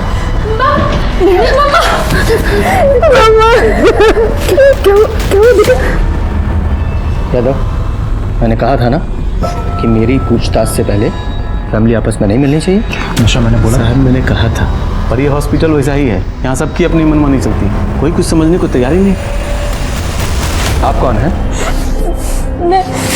मैं इनकी बेटी मीना। बेटा, ये पुलिस वाले हैं। पुलिस? आप लोगों के घर में कोई टेंशन चल रही थी? नहीं तो फिर ये आत्महत्या का क्या नाटक है? ये सबने मिलकर प्लान किया था या आप में से ही किसी एक ने सबको मारने के इस महान कार्य का बीड़ा अपने कंधों पे उठाया था? लेकिन साहब, हम आत्महत्या क्यों करेंगे? सर ऐसा कुछ नहीं हुआ था। तो फिर आप लोगों के खाने में जहर कहाँ से आया? आप लोगों ने खुद से जहर खाया था या किसी ने खिलाया था आप लोगों को? भला हम जहर क्यों खाएंगे? शायद आपके सर पे बहुत लोन था इसलिए। लेकिन सर वो लोन तो पापा ने अपने बिजनेस के लिए लिया था। तो शायद आपकी शादी की टेंशन होगी इसलिए। हमारी शादी की टेंशन होती तो हमारी पसंद।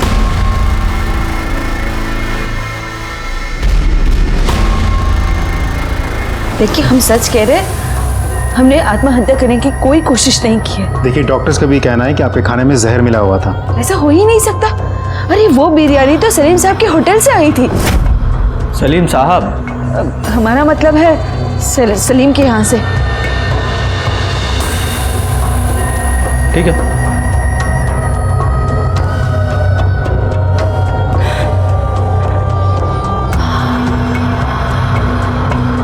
तुम दिव्या हो? माँ से मिलना है? जाओ मिल लो।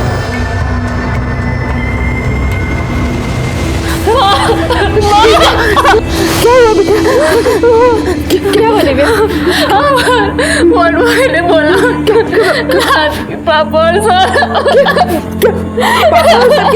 वो ठीक तो है ना बेटा? क्या पागल हो गई है? क्या बोल रही है तू?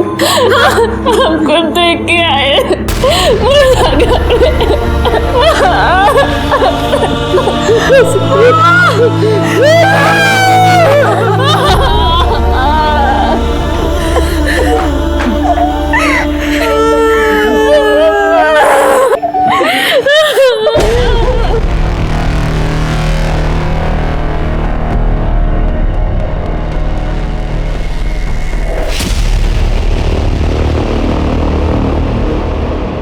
सर कमाल है, एक मामूली बिरयानी वाले को घर की औरत साहब करके बुलाती है। और वो बिरयानी वाला भी सिर्फ उसी औरत को उधार देता है। कुछ तो चक्कर है सर। हाँ, चक्कर तो है सर। अब मुझे पुलिस स्टेशन जाके एफआईआर रेडी करनी है। केस क्या बनाऊं? मर्डर या suicide? Murder. Sir, excuse me sir. Hello, अच्छा, ओके सर। फॉरेंसिक डिपार्टमेंट से कॉल था। वो लोग कह रहे हैं कि बिरयानी में जहर था। अच्छा, जो बिरयानी इन लोगों ने पड़ोसियों को दी थी उसमें भी जहर था? जी सर, उसमें भी था। वो तो अच्छा हुआ कि उन लोगों ने बिरयानी खाई नहीं। अब तो पक्का है कि ये सलीम, उसका डिलीवरी बॉय, सुधा या उसी के परिवार में से किसी ने बिरयानी में जहर मिलाया था। ये 100% मर्डर केस है। पता लगा जहर कौन सा है? सर वो लोग कोशिश कर रहे हैं, थोड़ा टाइम लगेगा। ये सलीम और उसके डिलीवरी बॉय को पुलिस स्टेशन बुलाओ। जी सर। अरे साहब, हमें नहीं पता था कि आप पुलिस वाले हैं, वरना हम आपसे बिल ही नहीं मांगते। गलती हो गई साहब, माफ कर दीजिए। हमें वैसे भी पैसे देकर खाने में मजा आता है। ये आपका डिलीवरी बॉय है? जी साहब। यादव सर, जरा बात करो। जी सर। छोटू साहब, जो भी पूछे ना उसका सही सही जवाब देना। हाँ, समझे ना? चलो बैठो। जी ठीक है सर। अरे बैठिए सलीम साहब।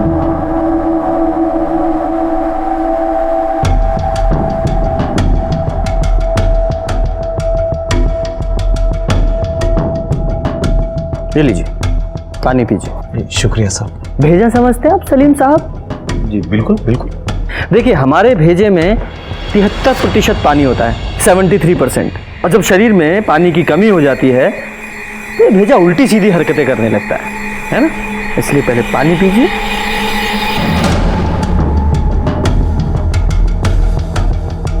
पूरा।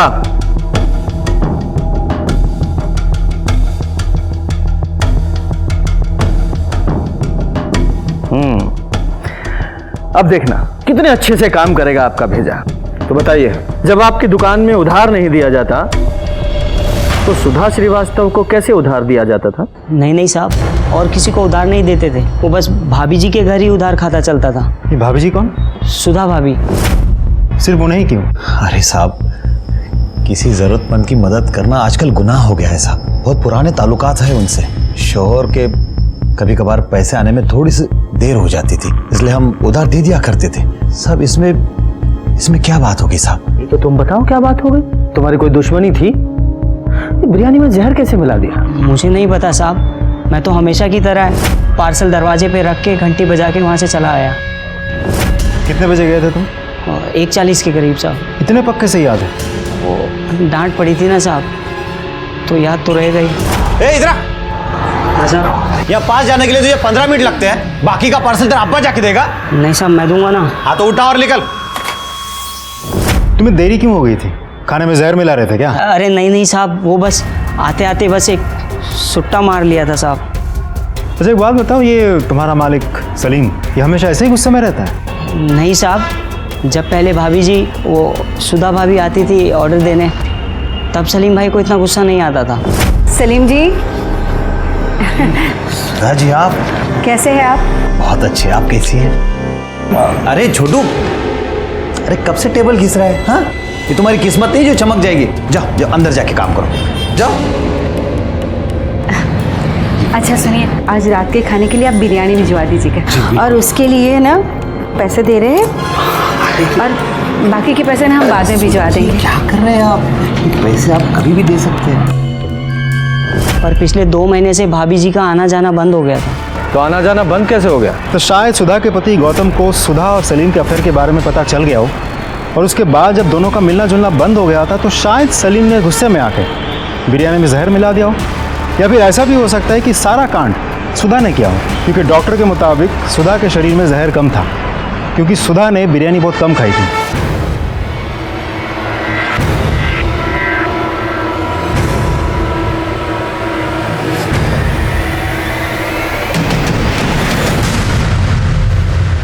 सिर्फ चाय? सिर्फ चाय? अगली बार जब भी चाय लेकर आओ, चाय के साथ एक गिलास पानी होना चाहिए। चाय पीने से पहले एक गिलास पानी पीने से कभी एसिडिटी नहीं होती, समझे? जाओ पानी लेकर आओ। सॉरी सर, तुरंत लाता हूं। Sir, forensic report. एक और न्यूज़ है सर। हाँ। हॉस्पिटल में किसी ने सुधा को मारने की कोशिश की। क्या? कैसे? सर, सुधा को ग्लूकोज चढ़ाया जा रहा था। हाँ। किसी ने उसकी स्पीड बढ़ा दी। स्पीड इतनी ज़्यादा बढ़ गई थी कि उसके नर्व्स डैमेज हो सकते थे, और इसकी वजह से उसको हार्ट अटैक भी आ सकता था। तो सही टाइम पे नर्स आ गई और उसने उसको बचा लिया। हॉस्पिटल में और कौन कौन था? सर, मीना और दिव्या, लेकिन उन दोनों को भी नींद की दवाई देकर सुलाया गया था। सर, शिव और उसका दोस्त ब्रिजेश वो दोनों वेटिंग एरिया में थे। सुधा को दोबारा मारने की कोशिश कौन कर सकता है? सच बताऊं, उस समय तक सबसे ज्यादा शक मुझे सुधा पर ही था, लेकिन जब हॉस्पिटल में उसे मारने की कोशिश की गई तो ये साफ हो गया कि इससे उसका कोई लेना देना नहीं है। असल में कोई और ही था जो पूरे परिवार को मारना चाहता था। मैंने हॉस्पिटल में जाकर भी पता करने की कोशिश की, लेकिन उस हॉस्पिटल की हालत ऐसी थी, वहां का सीसीटीवी तक काम नहीं कर रहा था। बाकी जगह भी पूछताछ की पर कुछ पता नहीं लगा। नर्स और डॉक्टर ने भी कुछ नहीं देखा था। कातिल ने जैसे अपने राज के ऊपर गांठ बांध ली थी, लेकिन मैंने भी ठान लिया था, धीरे धीरे ही सही ये गांठ में खोल कर रहूंगा। साहब, इन लोगों ने आत्महत्या क्यों की, कुछ पता चला? आपको जानकारी लेने की बहुत उत्सुकता है? ज्यादा ज्ञान चाहिए तो रामायण और महाभारत पढ़िए, जाइए।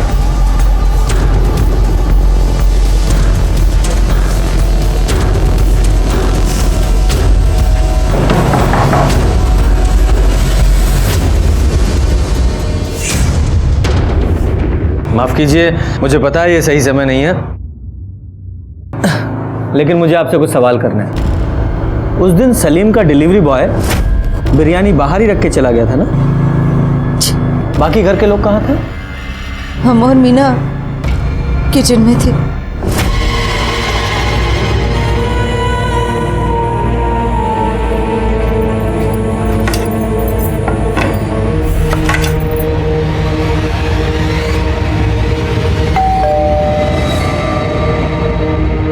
पतीला अंदर कौन लेकर आया था? हम लाए थे।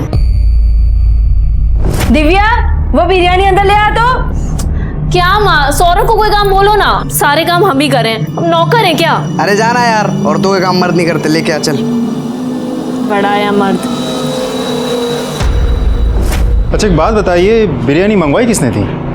जी हमने मंगवाई थी, हमें जॉब में इंक्रीमेंट मिला था। आप नौकरी करती है? जी हमने एमएससी की है, 1 साल से हम पैथोलॉजी लैब में काम कर रहे हैं। आप भी नौकरी करती हैं? नहीं साहब, ये तो अभी पढ़ाई करती है और अभी इसकी परीक्षा भी होने वाली है। बेटा जाओ अंदर जाके पढ़ाई करो।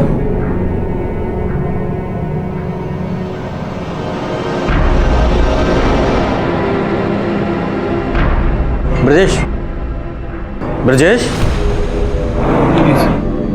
आओ जरा बाहर चलते हैं। किधर सर? हमने क्या किया? कुछ किया है क्या? नहीं सर। डरते क्यों? चलो बातचीत करेंगे, आओ आओ। अरे ब्रिजेश को कहाँ ले गए? नहीं नहीं कोई बात नहीं, वो रेगुलर पूछताछ है।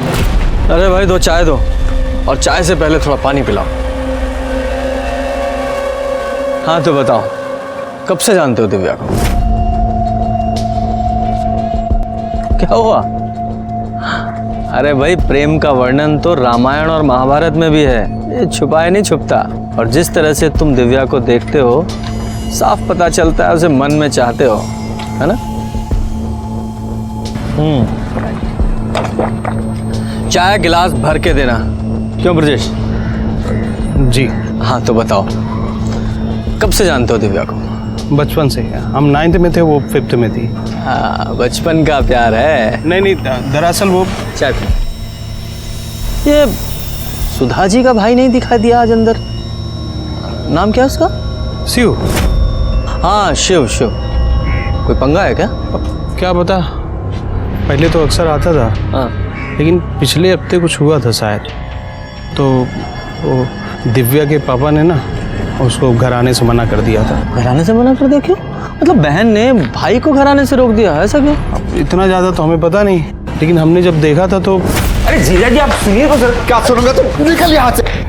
और आज के बाद अगर कभी मेरी बेटी को आंख उठा के भी देखा ना, तो तेरी टांगे तोड़ दूंगा मैं। हाँ सर, फाइनल पोस्टमार्टम रिपोर्ट और फॉरेंसिक रिपोर्ट आ गई है। हाँ तुम चाय पियो। हाँ sir. I am sorry sir. कोई बात नहीं। क्या है रिपोर्ट में? सर बिरयानी में मरक्यूरी मिलाई गई थी। मरकरी? वो जो थर्मामीटर में पाई जाती है? जी सर। सुधा के घर वाली बिरयानी और जो बिरयानी पड़ोसी को दी गई थी, दोनों में मरक्यूरी मिलाई गई थी। ये तो कोई साइंस का एक्सपर्ट ही होगा जो जहर के तौर पर मरकरी का इस्तेमाल कर सकता है। हमने एमएससी की, 1 साल से हम पैथोलॉजी लैब में काम कर रहे हैं। पुलिस ना तुम्हारे बारे में हमसे पूछताछ कर रही है। नहीं, वो तुम्हारे अफेयर के बारे में कुछ पता नहीं चला है। अरे पुलिस स्टेशन में नहीं, यहाँ मीना घर के बाहर। शिव से बात कर रहे थे, अपनी दीदी को लेके बहुत परेशान है, बस इसीलिए। आजकल अच्छे दोस्त ढूंढने से भी नहीं मिलते। गुड, चलो।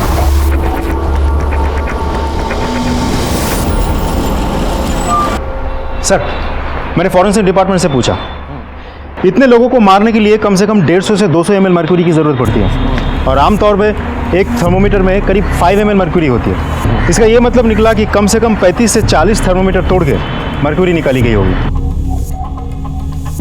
यादव, ये मीना की लैब में पता करो और वहाँ के थर्मोमीटर का स्टॉक भी चेक करो। सारे केमिस्ट पे भी पता करो कि एक साथ इतने थर्मोमीटर किसने खरीदे। जितने भी सीसीटीवी हैं सबकी फुटेज चेक कराओ। वैसे मर्क्यूरी को खाने में मिलाकर मारने का आइडिया बहुत यूनिक है ना? वो तो है सर।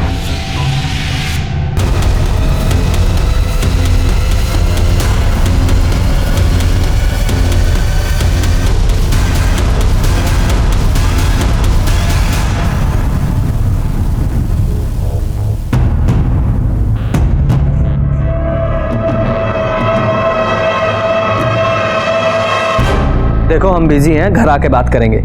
अरे कहाँ ना बिजी हैं, पुलिस वाले हैं हम, सैकड़ों काम होते हैं हमें। हाँ हम फोन रख रहे हैं। सर, यहाँ आधे से ज़्यादा केमिस्ट शॉप चेक कर चुका हूँ, इतने सारे थर्मोमीटर्स एक साथ किसी ने भी नहीं खरीदी। तो यादव ऐसा हो सकता है कि कल्प्रिट ने एक एक करके अलग अलग शॉप से थर्मोमीटर खरीदा हो। सारे केमिस्ट शॉप की सीसीटीवी फुटेज चेक करो, देखो ऐसा कौन है जिसने अलग अलग शॉप से थर्मोमीटर खरीदे हैं। ये मीना की पैथोलॉजी लैब का क्या हुआ? सर वहाँ भी चेक किया, उनके डेटाबेस में 12 थर्मोमीटर्स थे। 12 के 12 थर्मोमीटर्स वैसे की वैसे ही हैं वहाँ। अच्छा, यहाँ भी।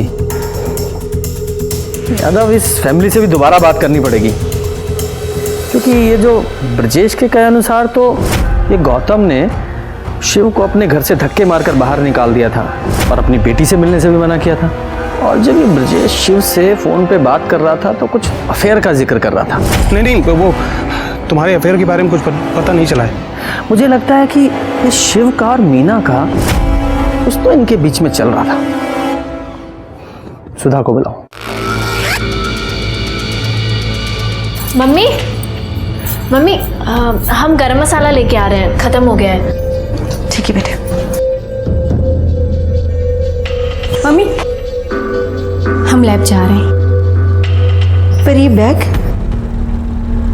लेके कहाँ जा रहे हो? इसमें क्या है? वो लैब से हमारी दोस्त का कॉल आया था, कह रही थी कि लैब की यूनिफॉर्म चेंज हो गई है तो पुराना वाला वापस करके नया लेना होगा।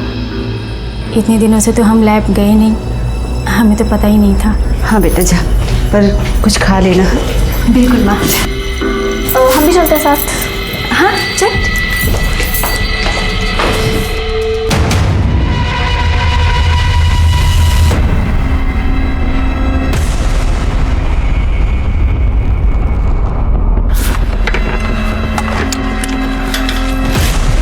ये पकड़ो। हाँ, और फरीदाबाद चले जाओ, हमारे घर में आराम से रहो। यार हमें ये सब चीज़ें ठीक नहीं लग रहा है। हम दीदी से अभी भी बात कर सकते हैं ना। जीजा जी, दादी और सौरभ को प्रॉब्लम थी, अब तो वो रहे नहीं। अब क्या दिक्कत है? मतलब ये सब तुमने? अरे नहीं, मैंने नहीं किया। ये सब में मेरा कोई हाथ नहीं है। अगर करते ना तब भी हम तुम्हारी मदद करते। अब एक काम करो, जल्दी करो, वो आने वाली होगी, तुम लोग को जल्दी यहाँ से निकलना है। और सुनो, एक काम करो, अपना फ़ोन बंद रखना है, और हाँ उससे बोल देना कि वो अपना फ़ोन बंद रखे, ठीक है? थैंक्स यार। आ गई। अब जाओ आराम से, शादी वादी करो। है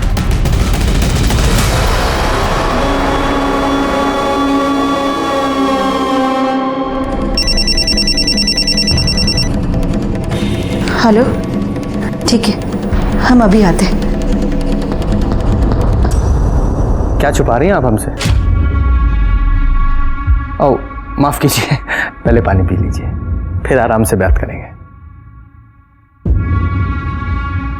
तो बताइए, क्या प्रॉब्लम थी आपके पति को आपके भाई से?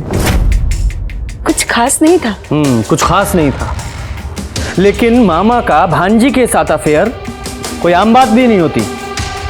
ये शिव का मीना के साथ अफेयर चल रहा था ना, और ये बात आपके पति को पसंद नहीं थी, इसीलिए उन्होंने शिव को धक्के मारकर घर से बाहर निकाल दिया था। अब शिव को तो धक्के मारकर घर से बाहर निकाल दिया, लेकिन मीना के दिल से नहीं निकाल पाए, इसलिए मीना ने शायद सबको जहर दे दिया, है ना? नहीं, ये सब कुछ गलत है।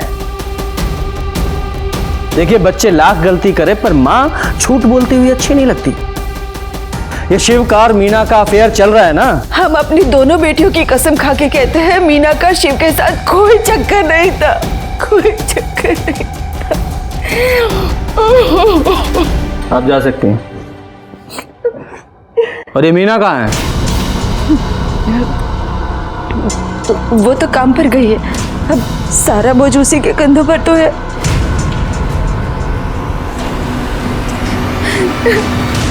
सर मुझे नहीं लगता ये औरत झूठ बोल रही थी।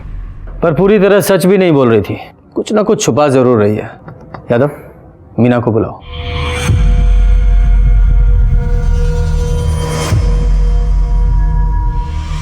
हेलो सर, मीना का फ़ोन स्विच ऑफ है। कई बार मैंने नंबर ट्राई किया, लेकिन उसका फ़ोन लगातार स्विच ऑफ आ रहा था। फिर इंटरनेट से उसके पैथोलॉजी लैब का नंबर लगा के जब मैंने बात की तो पता चला कि वो वहाँ से ये बोल के निकल गई कि उसकी तबीयत खराब थी। यादव, ये कहीं मीना शिव के साथ भागने का प्लान तो नहीं कर रही है, या भाग ही गई हो? पता करो ये शिव कहाँ है।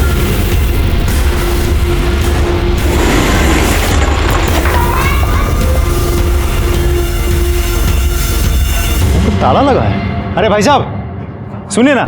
जी साहब। ये शिव कहाँ है? करीब 2-3 घंटे पहले यहाँ से निकला था साहब, शायद जल्दी में था। सामान वामान साथ में लेके गया है क्या? हाँ साहब, एक छोटा बैग था शायद।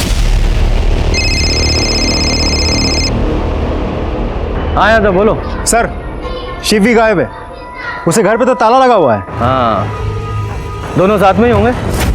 और अब तो मुझे पक्का यकीन है कि इन दोनों ने ही मिलकर खाने में जहर मिलाया था। यादव, ये शिव की घर की तलाशी का सर्च वारंट निकलवाओ।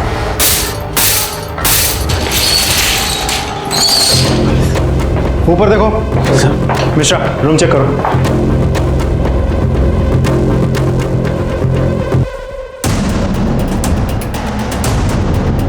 सर, ये 3 थर्मामीटर मिले।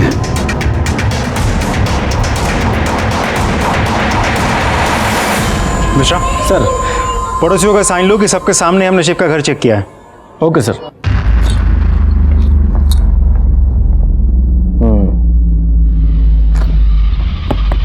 यादव, मेरा शक सही है। ये सब कुछ शिव ने ही किया है। उसी ने पूरी फैमिली को जहर दिया है।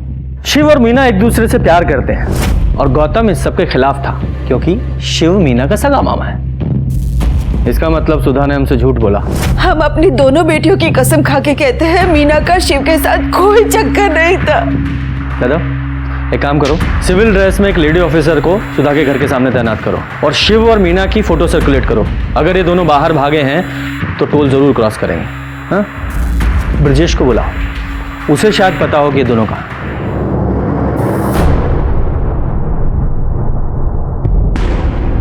सर मेल मुझे मिल गया है। हाँ। उसके कॉपी में आपको। सर आपने बुलाया हमको?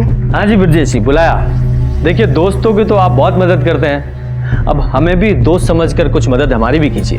हम कैसे मदद कर सकते हैं सर? सच बोलकर। शिव कहाँ है? पता नहीं, कल मिला था हमको, इसके बाद दिखा नहीं। तो फोन कीजिए भाई और स्पीकर पर डालिएगा।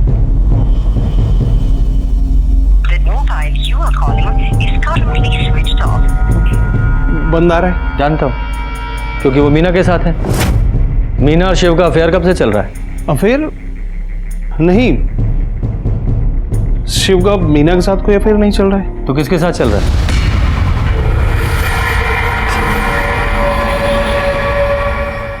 देख ब्रजेश, ऐसा है कि सर को ना प्यार से बात करने की आदत है, बड़ी अच्छी अच्छी ज्ञान की बातें करने की आदत है, और हाथ पैर तोड़ने की जो ड्यूटी है ना वो सर ने मुझे दे रखी है। जो कुछ भी जानता है सच सच बता दे, वरना तेरे हलक में हाथ डाल के ना मैं सच निकाल लूंगा। समझ में आया?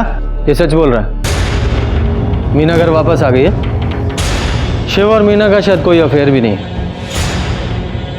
तो फिर किसके साथ है? ब्रजेश, ये शिव का दिव्या के साथ अफेयर है? जी।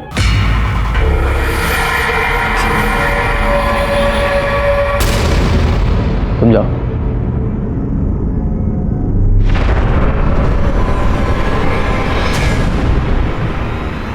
यादव सर, इस सुधा और मीना को बुलाओ। जी सर। जब भी कभी समाज के नियमों से बनाई गई लक्ष्मण रेखा लांघी जाती है, कोई ना कोई अपराध जरूर होता है। दिव्या ने अपने सगे मामा से प्यार किया था और उनके इस रिश्ते को उनका समाज कभी स्वीकार नहीं कर सकता था।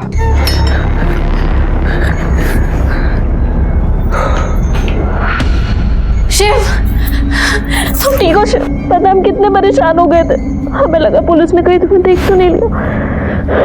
हेलमेट पहन के गए थे कि कोई हमें ना देखे। खाना लेके आए, खा लो। I love you Shiv. Divya, ये सही नहीं है। हमें तुम्हारे घर वालों को जाके सब कुछ सच सच बता देना चाहिए। क्या बता देंगे? हाँ, कि तुमने हमारे प्यार के लिए हमारी दादी, पापा और भाई को जहर दे दिया। पुत्र को अपना। देखो शिव, देखो हम जानते हैं हमारा साथ ज्यादा दिन के लिए नहीं है, एक ना एक दिन पुलिस हमें पकड़ लेगी, पर शिव हम जितने दिन साथ हैं हम सिर्फ तुम्हें प्यार करना चाहते हैं, बहुत प्यार। पागल हो गई हो? हाँ, हम पागल हो गए। पर अगर प्यार में पागल नहीं हुए तो खाक प्यार किया। खाना खा लो। हमने आपसे कोई झूठ नहीं बोला। आपने हमसे पूछा कि मीना का शिव के साथ कुछ चल रहा है, तो हमने कहा नहीं। अगर आपने दिव्या के बारे में पूछा होता तो उसका जवाब कुछ और होता। हम 2 बहनें थी। हमारे माँ बाप ने बहुत व्रत उपवास किए, बहुत मन्नतें मांगी, तब जाके उन्हें बेटा हुआ, Shiv. I love you Shiv. हम तुम्हारे बिना 1 मिनट नहीं रह सकते। शिव! शिव, तुम्हें शर्म नाम की कोई चीज है क्या नहीं? अरे ये तुम्हारी भांजी है। मम्मी प्लीज, आप शिव को कुछ मत कहिए। हम उससे प्यार करते हैं और शादी करना चाहते हैं। तुझे कोई लाज शर्म नाम की चीज है कि नहीं? ये क्या अनाप शनाप बक रही है तू? अरे ये तेरा मामा है, वो भी सगा। और हमारे पति को जब पता चला तो दिमाग चल गया इसका। तुमको कोई नहीं लगाने के लिए। अम्मा, आज हम इनका इश्क ना, इसका भूत उतार देंगे इनके माथे से, सबक सिखा देंगे। पापा, आपको जितना मारने में मार लीजिए, पर हम प्यार करते हैं शिव से और उसी से शादी करेंगे, वरना हम अपनी जान दे देंगे। तुमको जरा सी भी शर्म नहीं आई अपनी ही सगी भांजी के साथ ऐसा करते हुए? जिया जी, हमने कुछ नहीं किए। दिव्या हमसे प्यार करती है और हमें भी इसमें कुछ गलत नहीं लगता। अरे तुम तो आदमी ही गलत हो, तो तुमको गलत क्या लगेगा इसमें? निकल। जीजा जी, अरे बात तो सुनिए। जीजा जी, क्या बात क्या सुनेगा? निकल। तो मीना जी, आप कहाँ थी? मतलब लैब के बाद आप कहाँ चली गई थी? कैसे गायब? जी, माँ ने कहा था। हाँ सर, हमने ही मीना को फोन किया था। हमारी बात सुनो, क्योंकि हम जानते थे कि आप इससे मिलकर बहुत सारे सवाल करेंगे, इसलिए हमने इसे घर बुला लिया। तो दिव्या कब गई थी? सुबह ही गई थी, जब मीना काम पर निकली थी। वो लैब से हमारी दोस्त का कॉल आया था, कह रही थी कि लैब की यूनिफॉर्म चेंज हो गई है, तो पुराना वाला वापस करके नया लेना होगा। हम भी चलते हैं साथ। हाँ चल।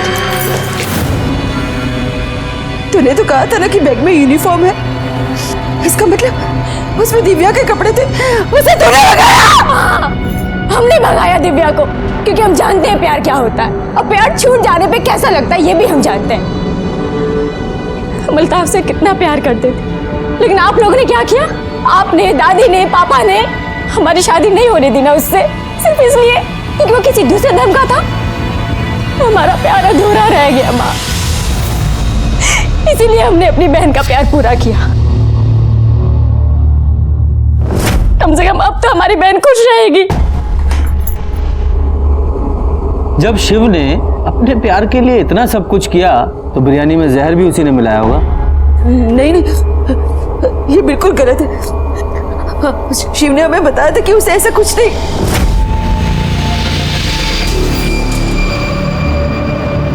शिव, दीदी, हम जानते कि पुलिस हमारे बारे में पूछताछ कर रही है, लेकिन हम आपके सर की कसम खा के कहते हमने कुछ नहीं किया दीदी। हम जानते हैं, पर भगवान के लिए तुम हम सबसे दूर रहो। तुम्हारे और दिव्या के बारे में अगर लोगों को पता चल गया ना, तो बहुत बदनामी होगी। अगर शिव ने नहीं किया तो दिव्या ने किया होगा। दिव्या ने बिरयानी में जहर मिलाया, दोनों की मिली भगत थी, दोनों ने पूरी फैमिली का मर्डर प्लान किया था।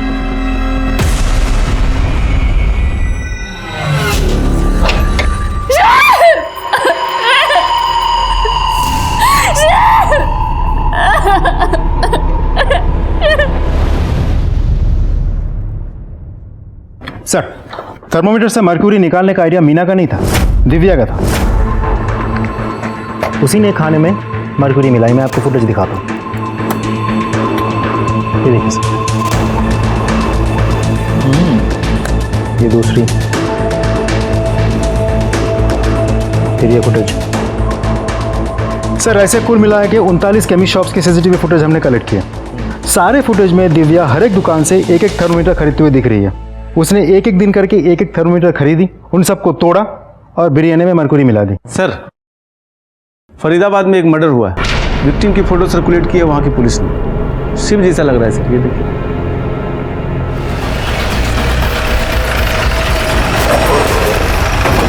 सर सर आप लोगों ने जिस लड़के का फोटो सर्कुलेट किया था वो यही है, इसीलिए मैंने तुरंत आपको इन्फॉर्म किया। इसे यहाँ नहीं मारा गया है, बल्कि मारने के बाद यहाँ लाके डंप कर दिया है। किसने मारा होगा इसे? शायद दिव्या। हो सकता है शिव को ये बात पता चल गई थी कि दिव्या ने ये बिरयानी में मरकुरी मिलाई है। हाँ, इसकी वजह से शिव ने दिव्या को छोड़ना चाहा और गुस्से में आके दिव्या ने शिव को मार दिया। ऐसे कैसे डंप कर सकती है? सर हमें भूलना नहीं चाहिए कि हम यहाँ एक ऐसी लड़की के बारे में बात कर रहे हैं जिसने जहर देके अपनी पूरी फैमिली को मारने की कोशिश की। उसके लिए तो कुछ भी पॉसिबल है सर। दिव्या और ये दोनों भागकर यहाँ आए थे, तो हो सकता है सुधा जी का कोई घर यहाँ हो या कोई रिश्तेदार हो। जी नहीं, फरीदाबाद में ना ही हमारा कोई घर है और ना ही कोई रिश्तेदार। अब लेकिन ब्रिजेश वो फरीदाबाद का है। ब्रिजेश? जी, वो वहीं का रहने वाला है। उसके पापा की मौत के बाद वो यहाँ उसके चाचा के पास रहने आ गया था, लेकिन वहाँ पे अभी भी उसका घर होगा शायद।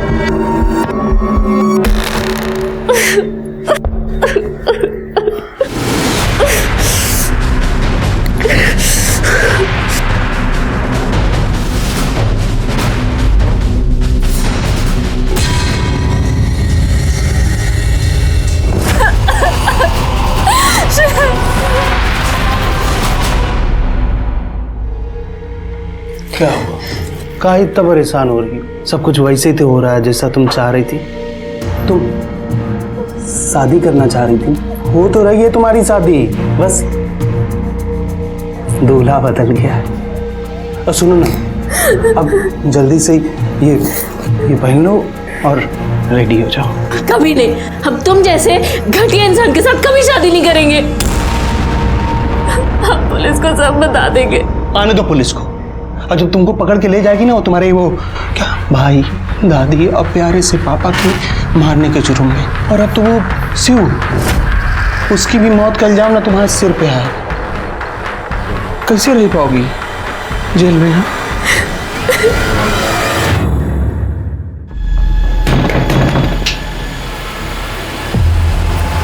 ब्रिजेश कहाँ है? बाहर गया है कहीं। उसकी बाइक तो यही है। झूठ मत बोलिए, सच सच बोलिए, ब्रिजेश है कहाँ? झूठ नहीं बोल रही हूँ मैं, अपने चाचा की कार लेके फरीदाबाद गया है, घर है हमारा वहाँ। अच्छा, एड्रेस दीजिए।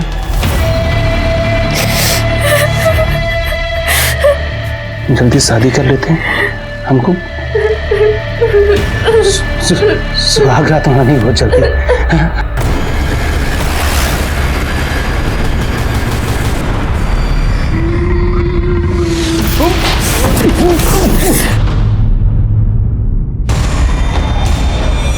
हाँ, गाड़ी का नंबर नोट करो, UP 14K 3490 सिल्वर डिजायर।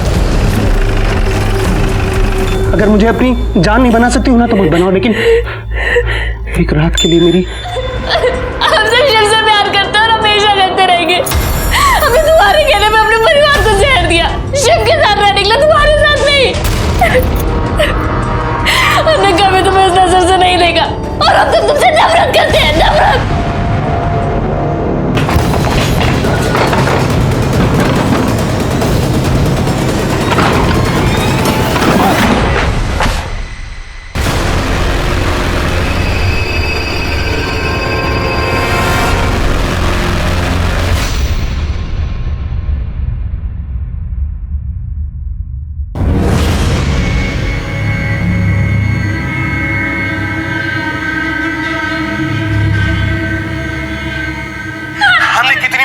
तुमको अपने परिवार को मारना था, हमने आइडिया देना वो बिरयानी में मरकरी मिलाने का।